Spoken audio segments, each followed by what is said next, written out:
अधिकारी बसतात। ही वास्तू कोणाच्या काळामध्ये आणि कोणी बांधली? वानखेडे साहेबांनी।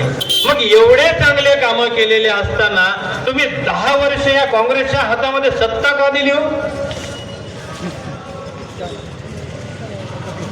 बरं साहेब, मागच्या काळामध्ये जे जे कामं केलेत एवढे जनतेला माहित आहेत। ठीक आहे, तुम्हाला कोणी सांगितलं असेल भाकरी पलटवली की चांगली खायला मिळते, एकाच साईडला भाजली तर करप होते। आता दुसऱ्या साईडनं करपण्यापेक्षा काळीभर झाली ना। पण अशा काळीभर खाण्यापेक्षा पुन्हा एकदा चांगल्या पद्धतीची भाकरी आपल्याला खायची आहे। आता आम्ही आमचे उमेदवार दिले।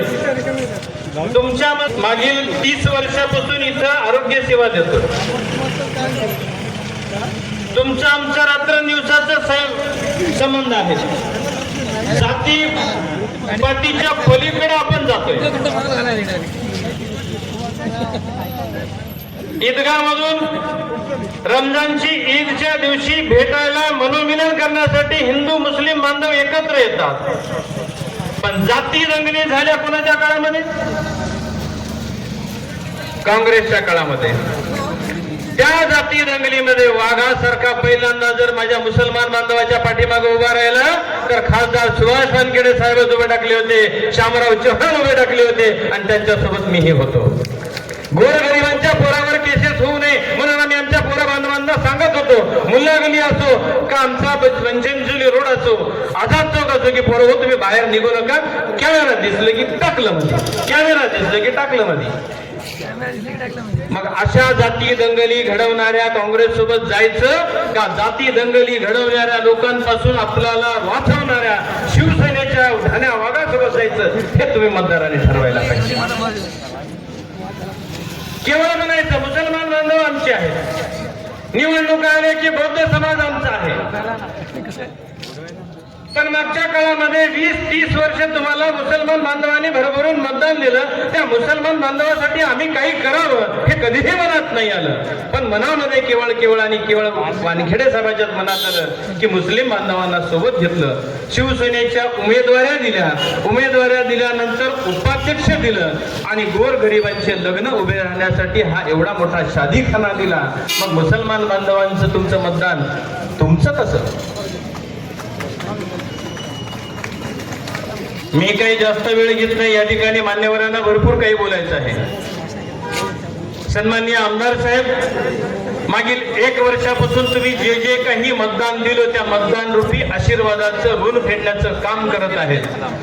मग आपल्या बसस्टँड परिसरामध्ये तुम्ही पाहतात, मागील 1 वर्षापूर्वी दिलेल्या वचननाम्यामध्ये बसस्टँडचं सुशोभीकरण करू, त्या बसस्टँडमध्ये करोडो रुपयाचा निधी आणून 2.5 ते 3 फुटाच्या हाईट पर्यंत चांगल्या कॉन्क्रीटचा सुशोभीकरणाचा बसस्टँड परिसर निर्माण झाला।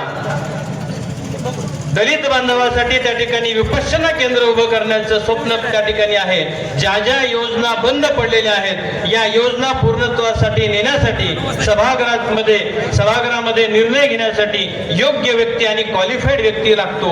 आमच्या सैलानी नगर मधल्या पोरांना बॉन्डवर घरं दिलेत, पंचमजुली रोडला बॉन्डवर घरं दिले, आबादीमध्ये बॉन्डवर घरं दिले। काही लोकांनी तर फार त्याच्या पुढे मोठ्या जाऊन करामती केला, 7-12 पटेलांची दाखवली आणि जागा गायरांची। आज त्या लोकांना घरकुल मिळत नाही का तर रजिस्ट्री नसल्यामुळे।